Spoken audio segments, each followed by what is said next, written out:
our series of new perspectives on ancient Nubia. Hi, I'm Aaron Brody at the Badè Museum at Pacific School of Religion. And I'd like to welcome you to the first in our series of new perspectives on ancient Nubia. But before we get to today's talk, I'd like to introduce Jess Johnson, who is our assistant curator and a graduate student at UC Berkeley. Jess, the floor is yours. Hello, everyone. We would like to start by acknowledging that Berkeley, California is on the territory of the Huchun, the ancestral and unceded land of the Chochenyo Ohlone. We respect the land itself and the people who have stewarded it through many generations, and we honor their elders, both past and present. There is no question that our society is poised at a moment of change. We see it when fellow Americans are unjustly detained, when our citizens are wrongly harmed, and when our communities are in the streets for months on end protesting in order to be heard. The Badè Museum of Biblical Archaeology and the Archaeological Research Facility, ARF, at UC Berkeley wish to acknowledge the pain and outrage for our community members who bear the weight of existing in a society designed to work against them and feel the devastation most keenly. Here at the museum and at ARF, we have been moved by the courage of those who are most deeply affected and the tenacity of those protesting for change. The Badè Museum and ARF stand in solidarity with the African American community. We join you in your calls for justice. Collectively and individually, our staff condemns the police brutality and systematic racism that has long been enacted against the Black community and other communities of color. It has persisted for far too long. It has resulted in the unjust and premature ending of lives. So let us say their names. Breonna Taylor, Tony McDade, Ahmaud Arbery, George Floyd, Tamir Rice, Trayvon Martin, and countless others. Let us as organizations be perfectly clear. Black lives matter. We lend our thoughts and actions to those who every day actively work to make this statement a living, breathing ideal, and to those who continually live the reality of racial injustice. Likewise, we lend our expertise to the cause of incorporating BLM sensitive material into our exhibits, our programming, and our curriculum. We know very well that this moment has been a long time coming, and we are in the fight for equality, justice, and accountability. Through this lecture series, we aim to raise awareness on ancient Nubia, a vibrant region in Northeast Africa with a rich archaeological and historical legacy. Learning about the ancient peoples of Nubia is one way to decenter the usual academic focus on Egypt and biblical and classical lands in order to reconceptualize our past. Decolonizing our views of the past, as through the research presented in the New Perspectives on Ancient Nubia series, we hope will lend to a more just and equitable future. Thank you and enjoy the lecture. Thanks, Jess. Now it's my pleasure to introduce Dr. Salim Faraji, who is professor and former chair of Africana Studies at California State University, Dominguez Hills. He is the founding executive director of the Masters of Arts in International Studies Africa program at Concordia University, Irvine, located in Ghana, West Africa. He completed his Master's of Divinity at the Claremont School of Theology and MA and PhD at Claremont Graduate University. He is a member of the International Society for Nubian Studies and specializes in early Christian history, Africana and Africanist historiography, Coptic studies, and the Kerma, Napatan, Meroitic, and medieval periods of Nubian history. Dr. Faraji is also a founding member of the Nubian Language Society and one of a handful of Nubiologists in the United States, and the only Africana Studies scholar in the country who is also a Coptic studies specialist. Professor Faraji is a contributor to publications in Romans, Barbarians, and the Transformation of the Roman World, the Encyclopedia of African Religions, the Oxford Dictionary of African Biography, and is the sole author of his monograph, The Roots of Nubian Christianity Uncovered, The Triumph of the Last Pharaoh. Today, Dr. Faraji will present The Ascendancy of the Kushite Kingdom of Kerma in the Post-Middle Kingdom Era, Revisiting the Second Intermediate Period of Ancient Egypt. Welcome, Dr. Faraji, and the floor is yours. Good afternoon, everyone, and let me first extend gratitude to the Pacific School of Religion, the Badè Museum, and the Archaeological Research Facility at UC Berkeley for extending this invitation to give this lecture on ancient Nubia. Very quickly, I'm going to pull up my screen here.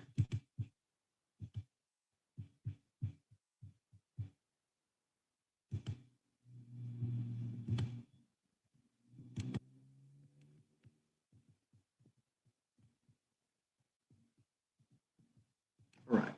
As Dr. Brody said, the ascendancy of the Kushite Kingdom of Kerma and the Post-Middle Kingdom Era, revisiting the second intermediate period of ancient Egypt.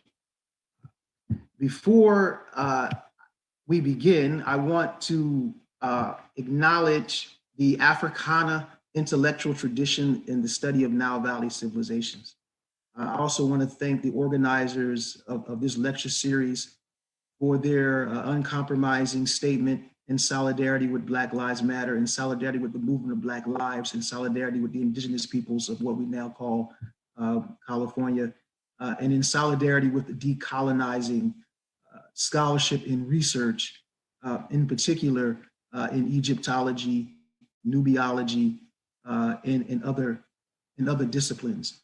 Let me just say very quickly, 2 years ago, the former president of the African Studies Association, which is an international organization of Africanist scholars, Dr. Jean Allman, gave a presidential lecture in 2018. In that presidential lecture, she emphatically made it clear that African-American scholars and other scholars of the African diaspora were and are the founders of African studies in the United States. She even suggested that the famous Herkovitz Award, which is a prestigious award in the African Studies Association, be renamed to a prominent African-American intellectual by the name of Dr. William Leo Hansberry. Not only that, even in the discipline of Egyptology, my colleague, Dr. Vanessa Davies, is also doing work looking at the Africana or the African-American intellectual tradition and its contributions to the discipline of Egyptology. So here I'm acknowledging the pioneers in the Africana intellectual tradition as a way for us to think about parallel traditions and parallel perspectives and viewpoints that have always existed side by side with traditional quote unquote establishment disciplines. So here we see the original cover of a publication, Nile Valley Civilizations, edited by Dr. Ivan van Sertima, a prominent Africanist and anthropologist, scholar of antiquity, originally from Guyana in South America, I'm sorry. And this proceedings was a part of the Nile Valley Civilizations Proceedings Conference in Atlanta, September 26th to the 30th, 1984. A preeminent Nile Valley conference hosted by African-American and African diasporic scholars. Earlier that year, in February 1984, in Southern California in Los Angeles, an organization called the Association for the Study of Classical African Civilizations was also founded in the same year and established the first annual Ancient Egyptian Studies Conference. ASCAC is an organization that still is in existence and is still active and committed to scholarship in the ancient Nile Valley, Egypt, Sudan, as well as the Horn of Africa as well, Ethiopia, Eritrea, Djibouti, Somalia, and so forth. So these are scholars, just very quick, I think it's appropriate to say their names. Beginning in the early 19th century, scholars of the African diaspora and African Americans have always had an interest in the Nile Valley. So Martin Delaney, Edward Woolman Blyden, George Washington Williams, Antonio Furman, Drusilla Dungy Houston, W.B. Du Bois, William Leo Hansberry, Carter G. Woodson, John Henry Clark, Sheikh Anta Diop, Theophilo Obenga, Jacob Carruthers, Malana Karenga, Runoko Rashidi, Charles Finch, Ivan Van Sertima, Yosef Benchikanen, among many others. So I think it's important for me to establish that the presentation that you all will see this afternoon, I'm indebted to this intellectual tradition. Many of these scholars, not all of them have passed, some of them are still alive, especially the latter ones I named, and I have been mentored and guided by many of these scholars in my study of ancient Nile Valley civilizations. I would like for us to actually begin at the end, so to speak. I'm looking at the role of ancient Kush, Kerma civilization, and ancient Nubia in general in the influence of the Nile Valley between the 13th and 17th dynasties, the second intermediate period in particular, in ancient Egyptian history. But actually what I will cover will actually extend really from the first intermediate period really up until the second intermediate period. And I use this particular slide as a way for us to begin to look at some of the themes that were going on in Nile Valley history at this particular time. Certainly the rise of ancient Kush and ancient Kerma. You know, we have, as of late, heard notions of Nubian or Black pharaohs, or Black pharaohs in the 25th dynasty of ancient Egypt, or somehow ancient Egypt was a civilization that was not African, meaning not Black, and then somehow the Nubians were a Black civilization. We're going to flesh all that out this afternoon. But also the notion that the only time, which is an error and a misperception, but the only time that Nubians or the Kushites came to prominence in the Nile Valley was the 25th dynasty of ancient Egypt. But what we will see this afternoon is that the Kerma kingdom, basically the Kerma kingdom from a period of 2500 BCE to 1500 BCE was a prominent power in the Nile Valley that contended with Egypt, and for a short time held sway over Egypt as well. So we look at this particular inscription, Sobeknakh of the 17th dynasty. 17th dynasty is late second intermediate period, also at the very beginning of what will become the New Kingdom. Sobeknakh is a local governor of a town called El Kab. In the Egyptian language is Nekheb in Upper Egypt. The patron deity or goddess of this particular city was the goddess Nekhebet. We will see that in these tombs, this particular image of Sobeknakh painted tomb was discovered by British Egyptologist William Vivian Davies. It's dated to around 1575 to 1550 BCE. This was a crucial transitional period in Egypt's history when a native dynasty centered at Thebes in Upper Egypt was engaged in a war of independence against a foreign Canaanite dynasty, the so-called Hyksos or Hekakasuk, who were based at Avaris in the Nile Delta and controlled Lower Egypt. Only a handful of these type of tombs have survived, and Sobeknakh tomb is the best preserved. In 2003, London Times, the Times, put out this controversial and sensational headline in the UK, in their newspaper. Tomb reveals ancient Egypt's humiliating secret. And what was this humiliating secret that had been hidden from us or concealed and so forth? Our correspondents report on how details of a crushing defeat by another Nile superpower was kept hidden. Who was this other Nile superpower that Sobeknakh had talked about? He left this inscription in his tomb of his battles against the Kushite kingdom, but not only the Kushite kingdom, but a Kushite alliance and federation. He says, "Listen, you who are alive upon the earth, vile Kush came, aroused along his length, he having stirred up the tribes of Wawats, that is Lower Nubia, the island dwellers of Kent-Hanefer, Punt, and the Magi. The Sobeknak inscription describes a Kushite-led alliance that indicates polities from Lower Nubia, even as far as Punt, which is believed to be the Horn of Africa, what is now Eritrea, Djibouti, Somalia, and the Magi people in the eastern desert of the Nile Valley. We must consider the political influence and range of Kush as a formidable power in the Nile Valley that possessed the authority and resources to launch an offensive on Egypt in concert with other regional powers.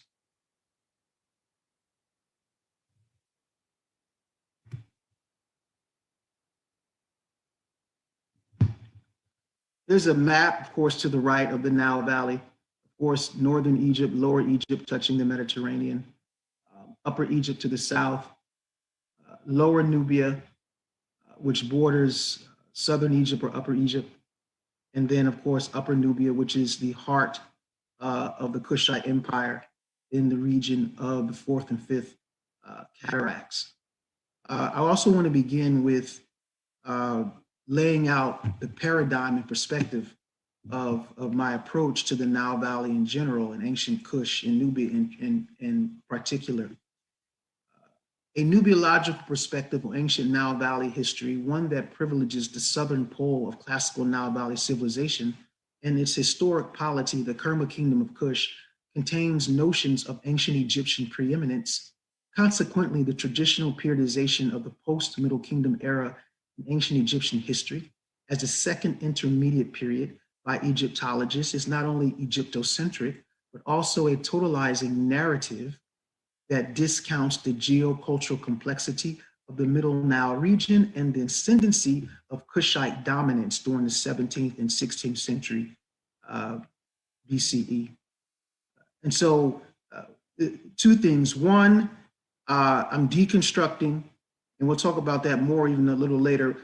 I'm deconstructing the notion of the second intermediate period, because the second intermediate period, although historically in the 19th century, it was viewed as a period of Hyksos rule and Hyksos domination, especially at Avaris in Lower Egypt.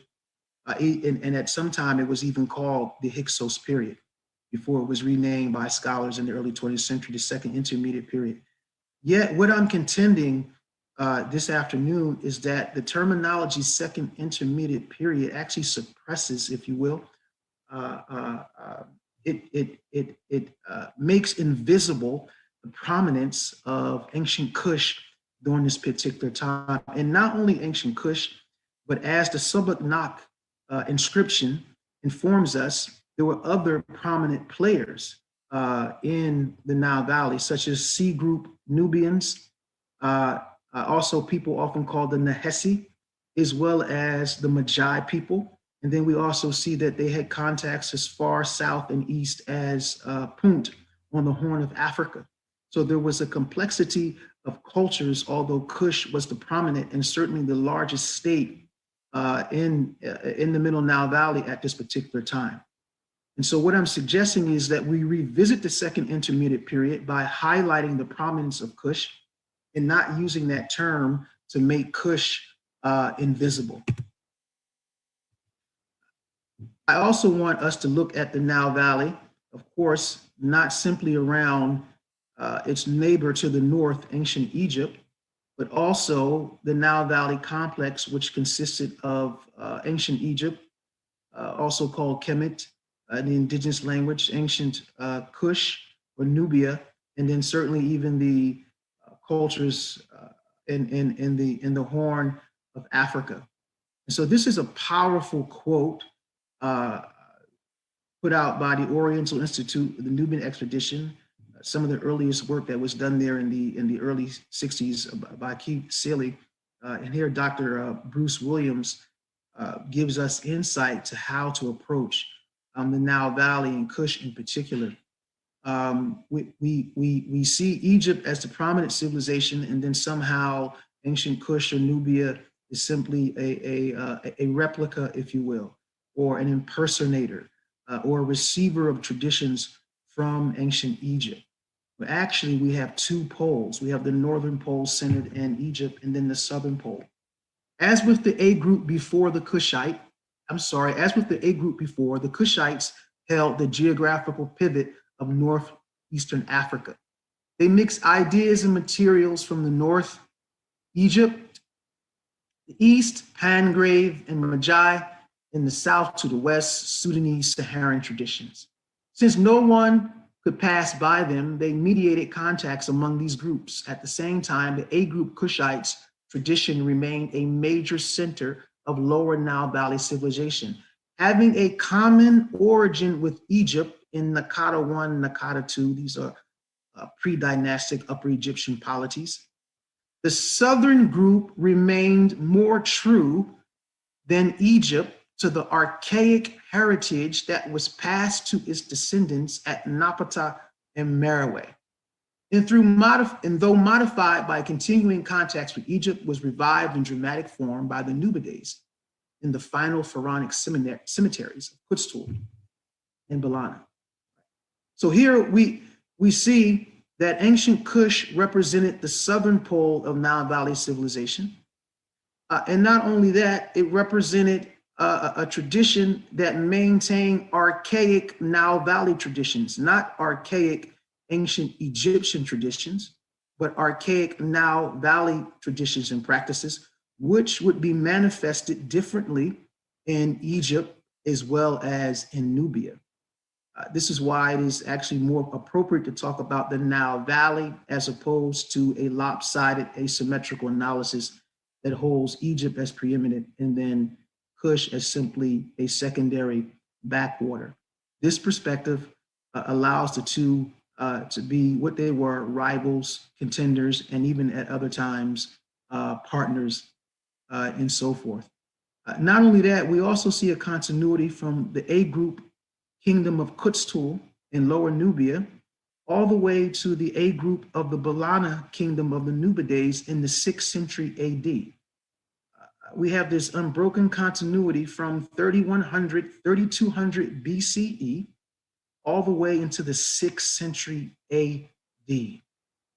This is a tradition that lasted very, very long, even after Egypt was conquered by Persians, Greeks, Romans, the Byzantine, and even ultimately the Arabs.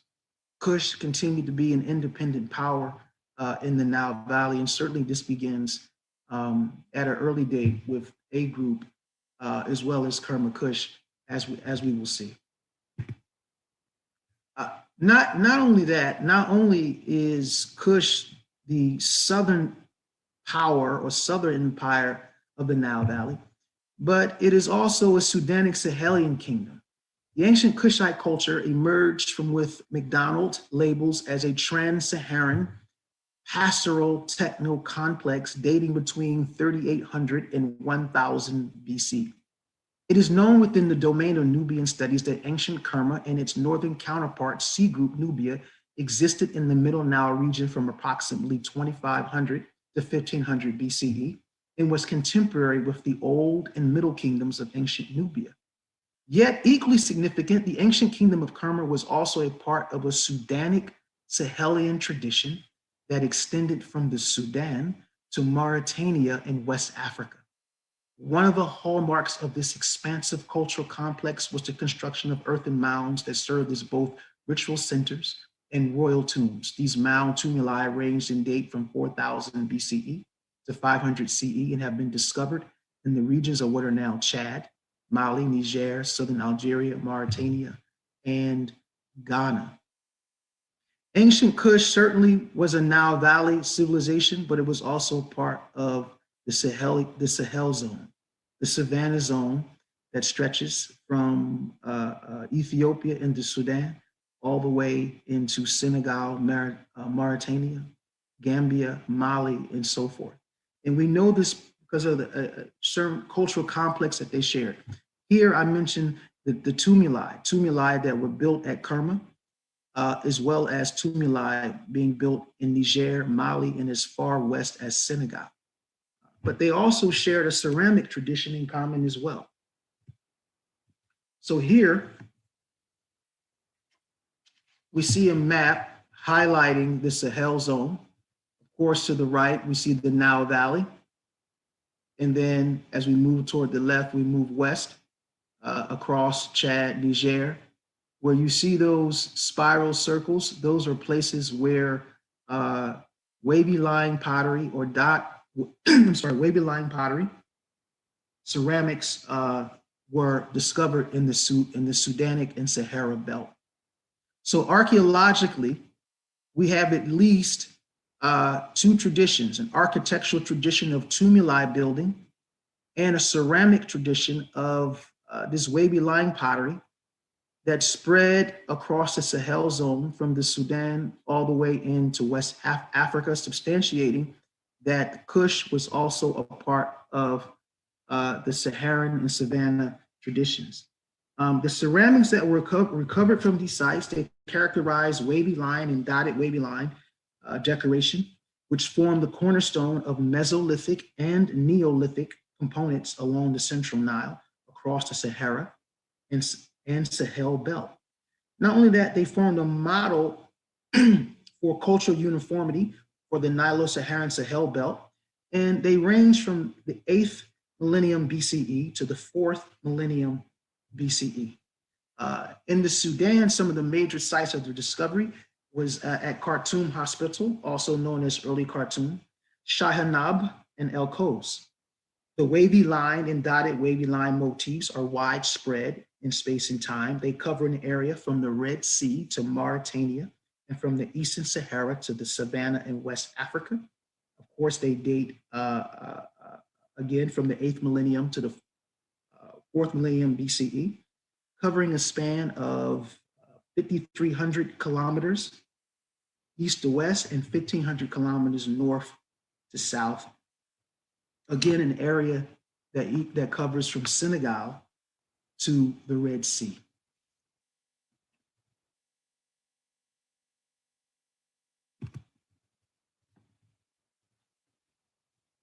Also, let me mention very quickly before I move on to Kutztool and the Kutztool incense burner, is that this is actually another project that I'm working on. The tumuli in West Africa, there are some in northern Senegal that date from 1000 CE, others in the southern Senegal zone, which date from 200 BCE to 100 CE.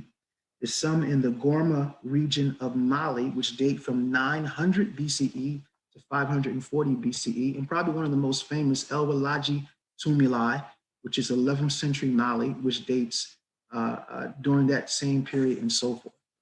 So we have a range of tumuli, some which are comparable to the tumuli that were built at Kerma, and even the tumuli that were built in Lower Nubia among the Balana culture of the Nubides and so forth. We see these practices spread across the Sahel.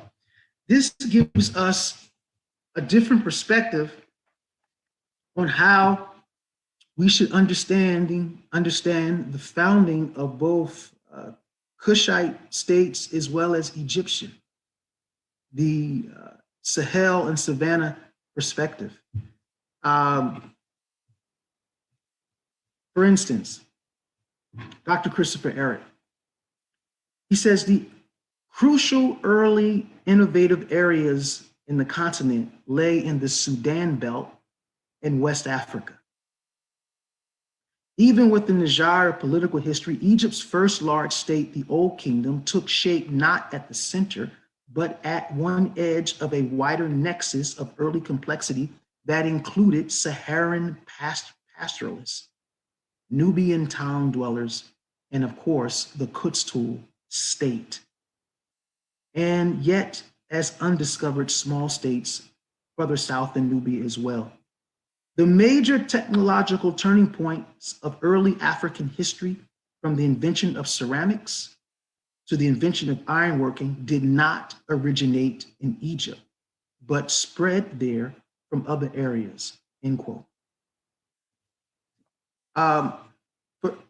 For so long in Egyptology, and even early Nubiality scholars such as George Reisner attempted to separate both Egypt and Nubia from the rest of Africa, and also make Africa nowhere near connected to the Nile Valley, as if the Nile Valley, Egypt, and Nubia were not on the African continent, suggesting that Egypt was a cul-de-sac or Nubia was a cul-de-sac in the Nile Valley with no type of interaction with the rest of quote unquote Black Africa and so forth.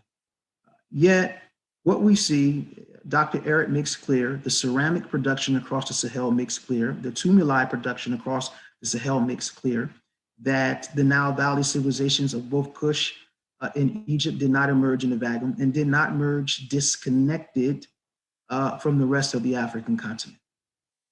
And so rightly so, the foundation of Kustul, we see here, the famous Kustul incense burner was discovered by the expedition team of the Oriental Institute Nubia expedition in the early 60s. And this famous incense burner that they discovered at Cemetery L24 I believe gave indication that there was a pharaonic monarchy in what is now Lower Nubia before the founding of dynastic Egypt. Certainly that was the case. Let me highlight some of the significance of the Kustul incense burner. It was the earliest complex of easily recognizable pharaonic symbols. And today, Kustul is considered one of the founding centers of dynastic Egyptian civilization, one of 4 centers, in fact, along with Abydos, Nakada, and Hierakonpolis. The Kustul incense burner consists of the earliest representation of the white crown of Upper Egypt in the Middle Nile Valley. The incense burner is the first to depict Horus perched upon the seraph facade, the falcon. It's the first to depict the prominent symbol of sovereignty and kingship during the early dynastic period. It also displays a royal bark procession approaching an imperial palace.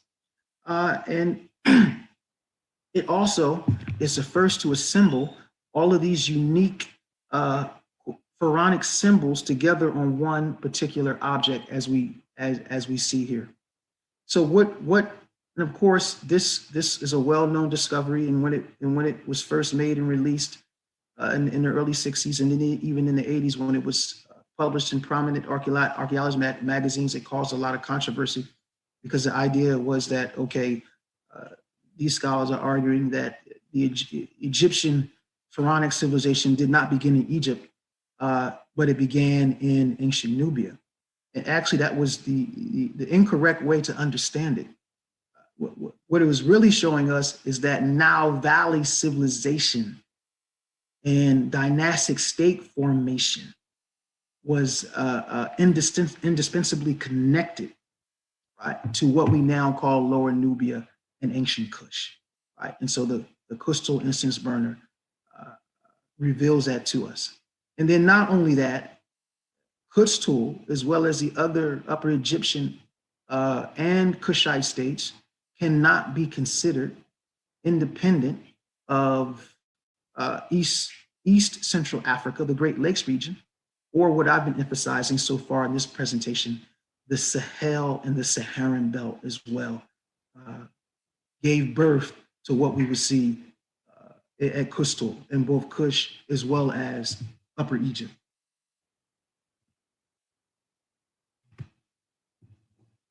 So this leads us to Donald B. Rufford's book.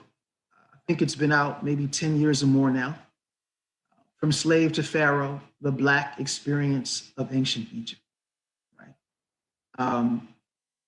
This is prevalent, this is popular, this perspective, this viewpoint on ancient Kush and Nubia, and this bifurcation of a white Egypt, or at least a non-African Egypt, and then a Black Nubian Kush, and so forth. And then somehow the Kushites were slaves, and then they became pharaohs only in the 25th dynasty of Egypt, right? This is the common perception, right? Yet the evidence suggests otherwise, and certainly the rise of Kush from the first intermediate period to the second intermediate period suggests otherwise. And then, of course, the connections to the Sahara and Sahel belt suggest otherwise as well. So the earliest beginnings of Nubia and Nubians in relation to Egypt, therefore, was as sovereign equals and not slaves. Reference suggests that the study of Nubian history throughout its entire span, along with A Group Nubia and Kerma, is not germane to a book that attempts to situate Napatan history within the context of New Kingdom Egypt without ever establishing the antecedents of Napatan culture in Kerma and the pre-dynastic traditions of Sudanic and Sahelian Africa. Such an approach is historically indefensible and certainly Egyptocentric. And so when we only focus on the so-called Black pharaohs of the 25th dynasty, or we only focus on the period of Egyptian conquest of Kerma, as well as Lower Nubia during the New Kingdom with Ahmosis, and then certainly Tutmosis III, who kind of seals the deal for Egyptian conquest of Nubia during the New Kingdom, that 500-year period. But when we begin Kushite history with Egyptian conquest during the New Kingdom, or only the 25th dynasty, beginning in the late period of Egyptian history, and we ignore Old Kingdom, Middle Kingdom, we ignore Kerma, we ignore its influence in the Nile Valley, we ignore its connection to the Sahelian and Sahara Belt, as well as the Great Lakes region, then we can put out books that suggest that the Nubians were somehow Black slaves in the Nile Valley only and exclusively. Certainly, Kush was called vile. Certainly, Kush was called wretched. Kush was called wretched and vile in some Egyptian texts because they were a major rival and a major contender. Even in the Sobek inscription that I showed you at the beginning of this presentation, the word vile Kush is used. That trope, that motif is used. And certainly because Kush, along with the Magi, along with C Group, along with Punt, have launched an invasion into Egypt. Certainly that is not indicative of a people who are inferior or who are imitators or who are slaves.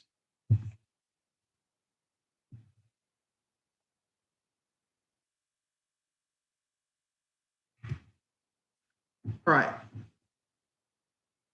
I want to clarify just very quickly some of the toponyms and ethnonyms for the region known as Kush and Nubia. In Egyptian texts, Nubia was called Wawat, which consisted of Lower Nubia, also called Taseti, which referred to a kingdom in Lower Nubia, translating land of the bow. Taseti was also the first nome in Upper Egypt on the border of Lower Nubia and so forth. In Egyptian texts, Upper Nubia, what is now Upper Nubia, or the Kerma Kush Cataract, 4th, 5th Cataract region was called Yam in Egyptian texts. Other times the land was also called Ta Nehesi, the Nubian land. Beginning in the 12th dynasty, the Middle Kingdom, the toponym Kush is used, beginning in the 12th dynasty. So Old and Middle Kingdom texts, the territory that we now refer to as Ancient Nubia, or the modern country of the Sudan and even Southern Egypt. These were the terms that were used during the Old and Middle Kingdom in ancient Egyptian literature, from Wawat to Kush. Those are the terms that are used. Another ethnonym that is often used is Nehesi. Egyptologists have translated over the years as Negro. Other times they translate it as Black. Other times they translate it as Nubian. I'm more inclined to agree with Stuart Tyson Smith, who has recently established that the verbs for the basis of Nehesi or Nehes can mean one, to implore a god, or to bite or sting. There's very little evidence other than the chauvinistic bias of early Egyptologists to translate the word Nehesi as Negro or Black. And even technically, technically, it does not mean Nubian either. It's its own inherent ethnonym. I'm more inclined to accept that it means to implore a god or to bite or sting. Another reason why these translations are interesting to me, because this was the trope of the Ethiopians, right? The Greeks called the area now known as, or then known as Kush, Ethiopia. And then the Greeks had tropes and motifs for these people as well. And one of them was they are very devout, very religious. And then number two, they are expert archers and fighters and combatants and wrestlers. And so this translation of Nehesi as one to implore God, to summon a god, or to bite, to sting, in other words, your martial and combative abilities and so forth, seems to be more in line even with later tropes and the reputation of these people during that particular time. Now, the word Nubian itself, there's dispute over, is it based upon the Egyptian word for gold, Nebut, or is it based upon texts that we begin to see, Greek texts that we begin to see in the 3rd century, Aristophanes, and then Strabo quoting Aristophanes, I should say. In those texts, we see the word Nubai used, and then we also see the word Noba used to refer to these people south of the first cataract. The Aksumite stele, Greek stele of Izana also calls the people the Noba. In Coptic text, they are called Anuba, right? So this is the first time we begin to see that particular term. Yet the term Nubian has taken on a general geographic description of what we now call Kush, southern Egypt, or should I say, not just Kush, but Wawat, Lower Nubia, so southern Egypt, or Lower Nubia, and then of course all of Upper Nubia, right? And so oftentimes we see ancient Nubia, Egypt's rival in Africa, or the ancient Nubians, and so forth. And so it has taken on the notion of a generalized geographic description of the entire Nile Valley, although it also refers to a particular ethnic groups that are located in northern Sudan and southern Egypt. So I just want us to understand how we use the terms.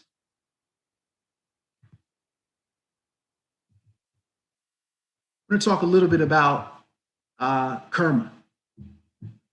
Kerma is divided into these particular chronological phases. You have the Neolithic culture, pre-Kerma settlement dated between 3,500 and 5,000 BCE. Early Kerma, 2,500 to 2050 BC, which is also known as Kerman Ancients. And then Middle Kerma, also known as Kerma Moyen, and then Kerma Classique. Here I just use the English translation: early Kerma, middle Kerma, and classic Kerma. The period that we're focusing on during the second intermediate period, which I have highlighted in red, pardon me, is primarily dealing with the period of middle Kerma and classic Kerma. So between 2050 BCE and 1580 BCE. What you all see to your right is a bell-shaped Kerma beaker. This was the hallmark of classical Kerma civilization. The Kerma beaker is the most common form of the classic Kerma ware. It's an outgrowth of a long Nilotic tradition of black top red polished ware. And it marked the zenith of ceramic technology in the ancient kingdom of Kerma. This particular beaker was found at the Egyptian site of Abydos. In fact, a number of wares from classic Kerma have been found in that region during the Middle Kingdom, and even some as late as the Early Kingdom. The tombs generally contain both Kerma ceramics as well as Egyptian goods.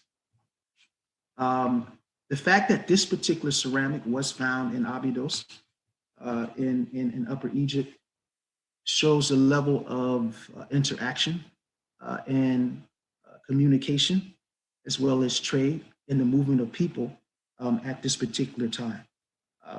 Especially this one is particularly dated during the classic Kerma period, this particular ware.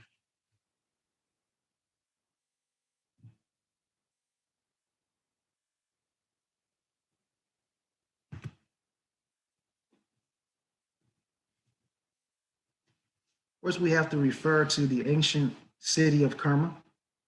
Of course, to your left, this is the Western Defufa. This was a mud brick or adobe temple that was at the center of the town of Kerma. And then to your right, what you see is a scale model of what the city looked like, put out by Charles Bonnet and the Swiss Archaeology Mission in Sudan. The kingdom of Kerma was the largest of the second intermediate period states. So during the second intermediate period, and you'll see a map as we move forward, you have a states in the north at Avars, both the 14th and 15th dynasties at Avars.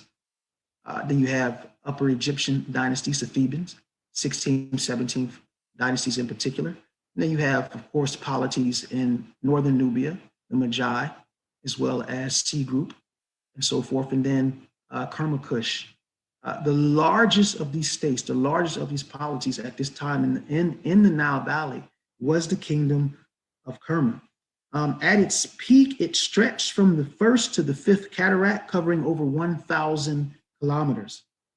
In fact, Charles Bonnet remarks of this period that the kingdom of Kerma is without a doubt the prominent civilization of the Valley of the Nile, end quote. Right. Which, you know, in researching this, which was very curious to me, this is not anything that's original. I mentioned William Vivian Davies, of course, Charles Bonnet, Dominique Vibal, Laszlo Tarak. All of these scholars are familiar with this particular period and the prominence of Kerma during this time. And so it just begs the question, why does the image of the 25th dynasty of Kush continue to persist in the popular imagination of a time when Kush had prominence in the Nile Valley, when clearly during this period, this was the most prominent of the Nile Valley states during the classic Kerma period. Not only that, the Defufa that we see here to the left, again, I indicated that it was a temple towering over 25 meters high in that city at that particular time. And even when you look at the model produced by the Swiss mission in the Sudan, you see in the center of the town, that building is the Defufa. So it was surrounded, of course, by different compounds, smaller villages. And one of the things that really is marked about this, if you look very closely, and this is something, again, that I've heard Dr. Bonnet say, not only reading his work, but also meeting him at Nubian Studies conferences, is that much of the architecture at Kerma was distinct, and some of it was reminiscent of West African styles in particular.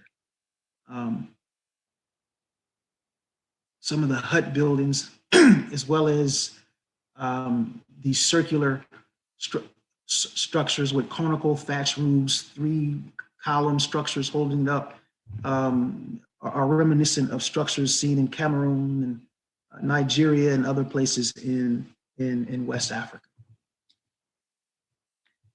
Suggesting again that Kerma was indeed not only a Nile Valley civilization, but also a part of the Saharan and Sahelian belt.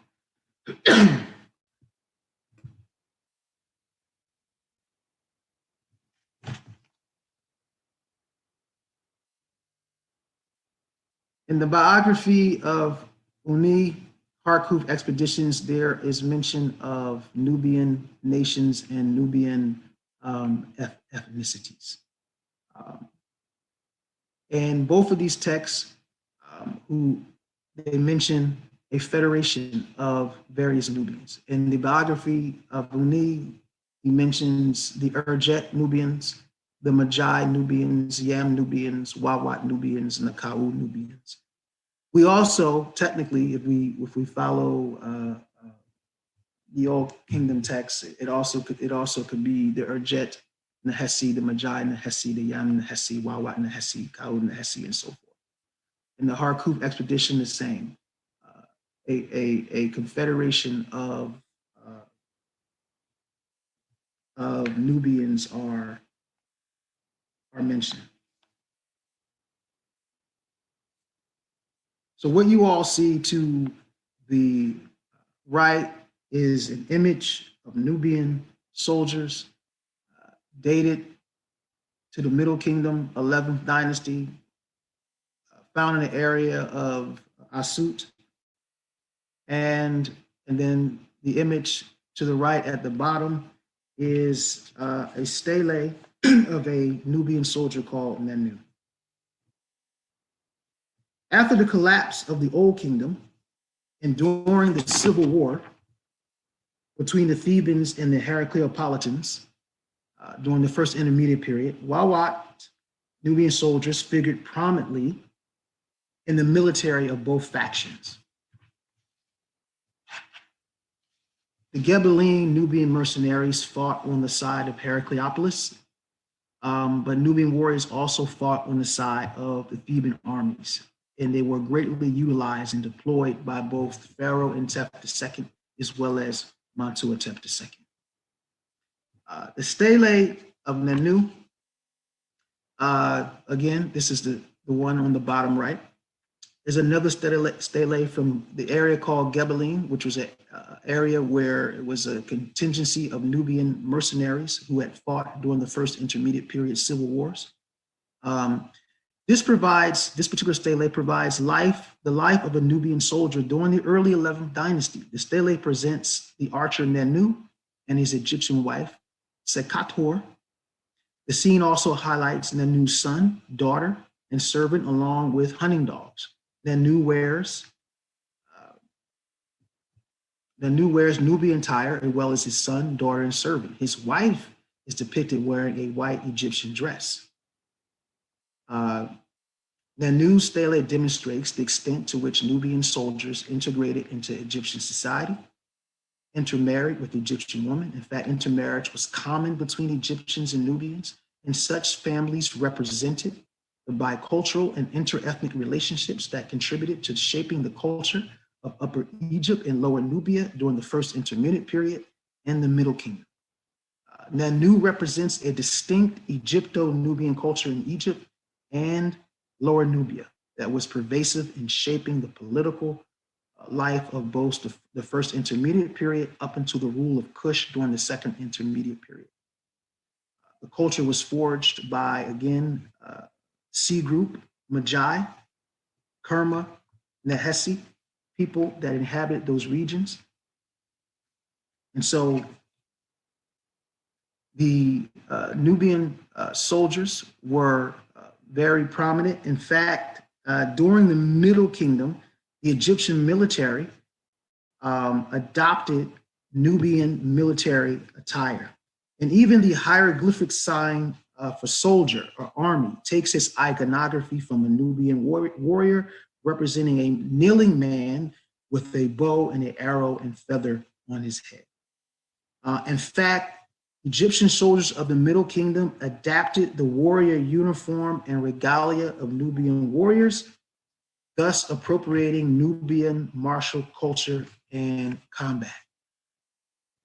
Again, this would persist from the first intermediate period through the Middle Kingdom up until the second intermediate period.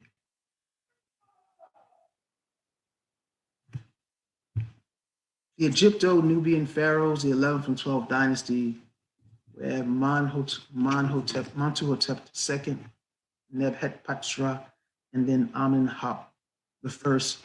Both are founders of dynasties. Montuhotep II is the founder of the 11th dynasty, and Amenhotep I is the founder of the 12th dynasty. In the funerary temple complex of Nehepetra Montuhotep II and El Del Bahari, 6 burial shrines were uncovered at the temple of Hathor, comprised of Nubian women who served as Hathor priestesses. 5 of the 6 women were also identified as wives of Montuhotep. One of the queens, identified as Ashayet, was portrayed on her sarcophagus as a dark brown woman, as were her companions, Queen Kemset and Queen Kawit. So Montuhotep, his wives, 6,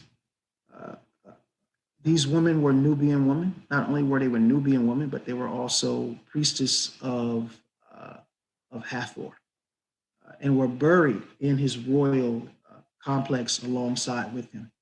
My colleague, Dr. Solange Ashby, who's actually a part of this Nubian lecture series, has done more detailed research on that particular area. And then, of course, we have Amenhotep I, who too was a part of this Egyptian or Egypto-Nubian cultural milieu. And this is how we must situate both Montuhotep II as well as Amenhotep I. Amenhotep is famous for the prophecy of Nefertiti, where the text explicitly states that a king will come from the south, Ameni, the son of a woman of Taseti, child of Upper Egypt. The prophecy is communicating that not only is Amenhotep I the prophesied savior who will restore the 2 lands, but he is also an Egyptian of Nubian ethnic heritage from Upper Egypt. So the prophecy of Nefertiti announces that Amenhotep, who actually served in the administration of Montuhotep IV, so he was not of royal blood or the royal family. He was actually a soldier who worked his way through the ranks during the regime or reign of Montuhotep IV. I'm referring to Amenhotep I. And one of the ways to legitimize his rule in founding the 12th dynasty was the prophecy of Nefertiti. What's peculiar about it is that it connects the restoration of the 2 lands with the son of a woman from Taseti in particular, saying that he will be the next savior.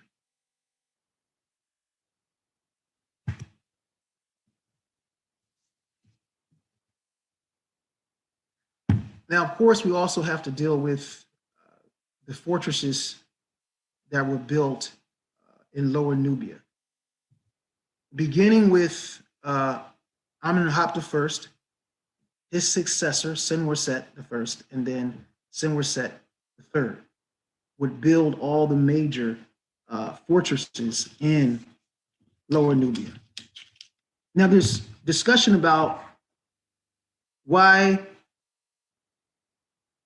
was the 12th dynasty pharaohs building these fortresses? What was the purpose of these fortresses? And I have them listed from north to south. So if you look on the map to the right, there's the fortress of Buhin, which is the furthest north, and then Simna South is the furthest south. In fact, 15 fortresses were built in Lower Nubia during the 12th dynasty. Most of the fortresses were built during the reign of Senwerset I, extending from Ikur or Kuban in the north to Buhin. The greatest concentration of the fortresses were located in the Simna Gorge, which was the most critical region for defending the border between Lower Nubia and Upper Nubia against the advances of the Kingdom of Kush. A review of the toponymy for the fortresses of this region, Shelfak, Oronati, Simna West, Simna South, and Kumna, reveals the defensive purposes of these structures. Shafak was referred to conquer the foreign countries, and Uranadi was called repelling the Intu, referring to a Nubian people associated with the Majai. And Simna South carried the title subduing the Seti, or the Bowland. And Kumna was designated as repelling the Bows.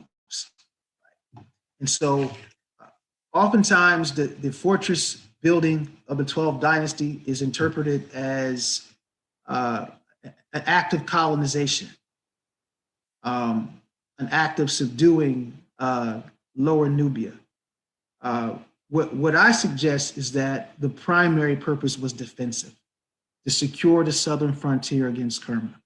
Certainly trade, these fortresses were also used for trade, surveillance of the Sea Group, the Hesse people, and then certainly to annex gold mining. And then the control of the Nile. These are different reasons, these are different functions of how the fortresses were used. But the impetus for the construction of these fortresses during the 12th dynasty was to defend against the kingdom of Kush and its alliances with the polities of Wawa. What I think is that the Sobak Nak inscription is what we began with. And in that inscription, he describing his war, his fight against a Kushite federation, was a persistent threat. His inscription is 17th dynasty, so it's late second intermediate period. And yet that was a threat and preoccupation. We see even during the 12th dynasty, this was a persistent threat. But these fortresses would begin to be built during the 12th dynasty, because that marked the time period where Kush could very well could have advanced and taken over. I shouldn't say take over, but advanced and attempted to conquer Lower Nubia and Upper Egypt sooner than the period of the 17th dynasty and the second intermediate period. And so what we see, what's going on here is that the invasion that Sobak Nak describes could have happened not in the 17th dynasty, it could have happened even in the 12th dynasty or late 11th dynasty. And the fortresses were built to prevent what Sobak Nak describes in his inscription, a Kushite federation invading Egypt.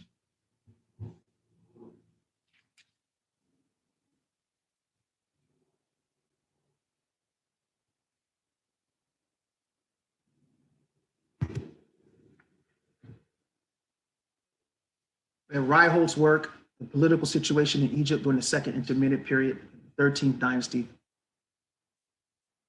ruled by Amenhotep IV, 14th dynasty, which is a very interesting dynasty, Canaanite dynasty, 15th dynasty, the Hekakasu or the Hyksos, 16th dynasty, Theban, the 17th dynasty. The 16th and 17th dynasty, of course, will give birth to the famous 18th dynasty, the dynasty that ultimately expels the Hyksos from northeastern Egypt and establishes the new kingdom, right? The 16th and 17th dynasty, of course, leads to that 18th dynasty. These particular dynasties are referred to as the second intermediate period. The second intermediate period was coined by British Egyptologists at the turn of the 20th century. Previous periods, it was simply known as the Hyksos period. And then in the early 20th century, scholars began to call it the second intermediate period because of the diversity, realizing that Hyksos was just one of many key players. Right? We had the Hyksos, the 14th dynasty, which I think is an understudied dynasty in the popular imagination of Egyptology in particular, because we mostly pay attention to the 15th dynasty and the Hyksos, right? But their predecessors, the 14th dynasty, was also a Canaanite dynasty and an Egyptianized Canaanite dynasty that had been present in Egypt for quite some time from the southern Levant, whereas the 15th dynasty Hyksos were more from the northern region of the Levant and so forth. So those two particular dynasties being based at Avaris, 14th and 15th dynasty, but they were not the only players. Of course, the Thebans, and then of course the Kushite confederation of both Kush, and then all the polities of Lower Nubia or Northern Nubia in Wawat.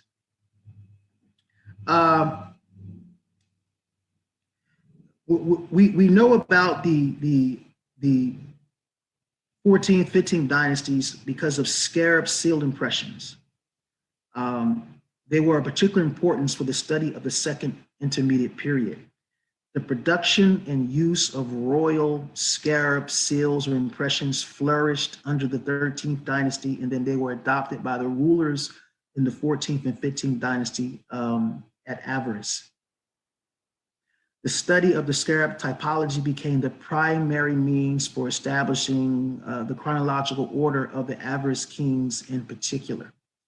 One particular king during this period that interests me, who was a king in the 14th dynasty, who took on the name Nehesi, whose mother was a Kushite queen and whose father was a Canaanite king. So Nehesi was the child of a diplomatic marriage between both Kush and the Canaanite kings who ruled Lower Nubia and during the 14th dynasty at Avaris.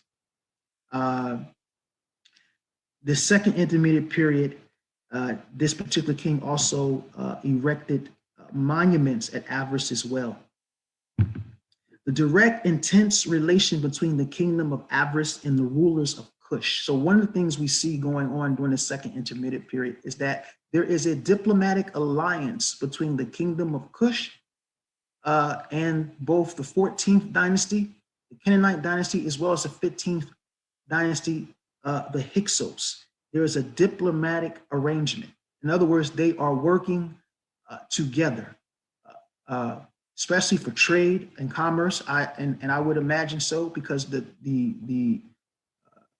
northern part of Egypt, of course, provided access to the entire Mediterranean world, and so the Kush would have needed that relationship to move its goods and trade items into the Mediterranean world, and then vice versa. The kings at Avaris, both the 14th dynasty and the 15th dynasty, Hyksos, would have needed Kush for all of the trade routes that connect the Nile Valley to both the Western Sahel and Sahara, as well as across the Red Sea into the Indian Ocean diaspora and so forth. And so these two kingdoms, the northern kingdom of the Hyksos and the Canaanite kings of the 14th dynasty, in diplomatic alliance with Kush. The early second minute period, direct and intense relationship between the rulers of Kush and Avaris at this time are mentioned in the stele of Kamosis and are attested by finds of Lower Egyptian pottery in Kerma cemeteries and in Lower Nubian fortresses. This evidence is supported by seals with the names of Asiatic rulers, as well as Avaris or Canaanite designs found in Kerma contexts in Nubia. So what we see here is that there's archaeological evidence, not only sources, literary sources, but archaeological evidence to demonstrate the connections between the kingdoms at Avaris and the kingdoms of Kush, primarily seals, Avaris seals being discovered at Kerma.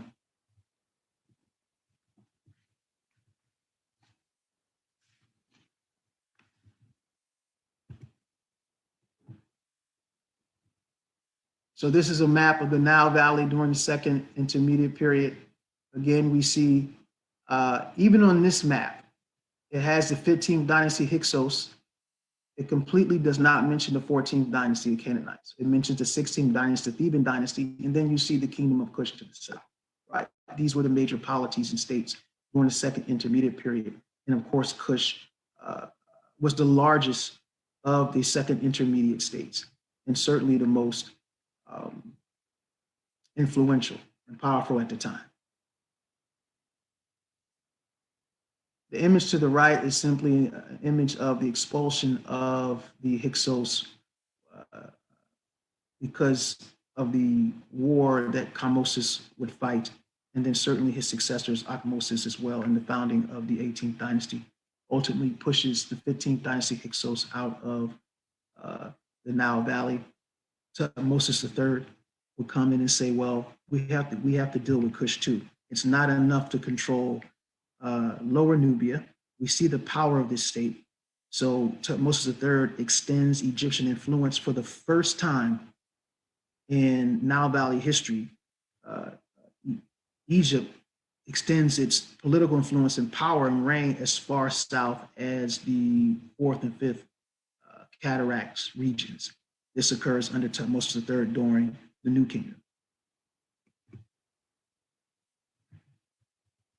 During the second intermediate period, there are Egyptian officials who were stationed at the fortresses in Lower Nubia, who during that time when Kush takes control over Lower Nubia and the fortresses in that region, these Egyptian officials are now working and are in service of Kush. Right. So this particular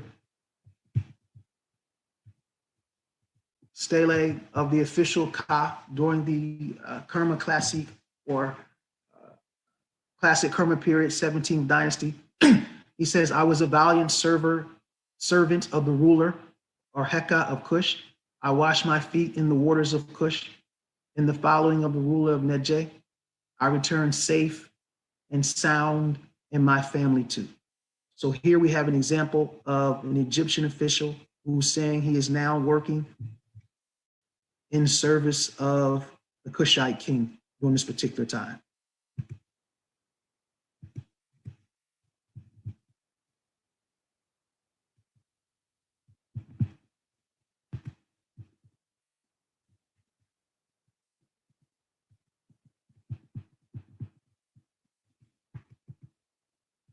Wow, why isn't it? Okay.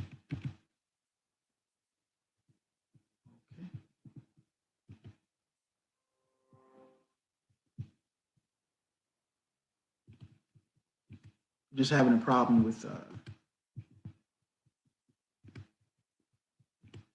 some reason it's acting. Okay.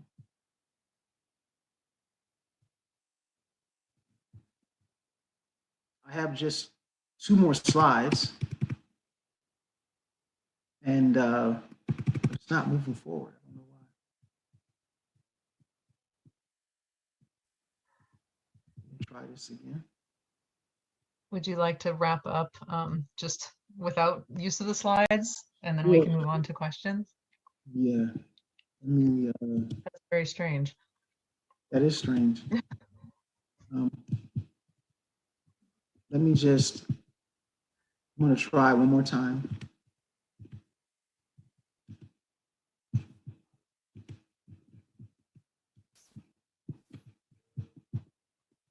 Or maybe I can just do it. Is that clear? Yeah, that'll do. Yeah, that'll do. I don't want to go back to the full screen in May. The stele of the commander of Buhin, Sepedhor. Again, I was a valiant commander of Buhin. No previous commander has done what I have done. I built a temple to Horus, Lord of Buhin, to the satisfaction of the Prince of Kush. Right. So we see that these officials are now in service of Kush in Lower Nubia and Upper Egypt. The famous Kamoses stele. In this stele, basically he's saying, look, we have to fight and free Egypt. In the north, the Hyksos are ruling us, and in the south, Kush is ruling us. Of course, I'm paraphrasing, that's not exactly what it says, but I know we have to wrap it up. And so in this stele, he's basically saying that these 2 powers have taken over Egypt and their respective regions in the Nile Valley, right? And so we have to fight and resist them and so forth. Certainly the Asiatics, but also Nubia, who has a possession of Egypt as well, right? So it's clear that in the 17th dynasty, Nubia was a prominent power. Kush was a prominent power in the Nile Valley. And then, of course, the famous Kamo second stele, where it alleges that he intercepted a letter from the king of the Hyksos of Pepi. And in this letter, the king of the Hyksos is asking the king of Kush for assistance to fight against the Thebans, right?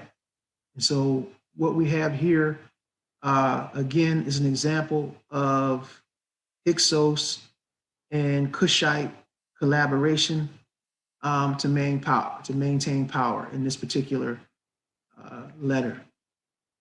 And in the letter, the Hyksos king says, come north, do not hold back. See, he is here with me. There is none who will stand up to you in Egypt. So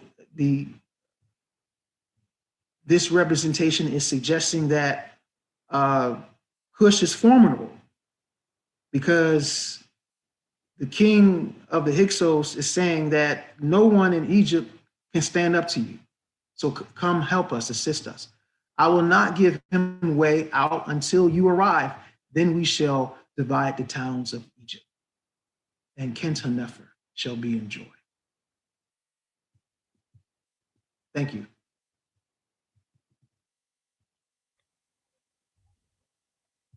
Thank you so much, Dr. Faraji, for that really interesting and really informative presentation of your work.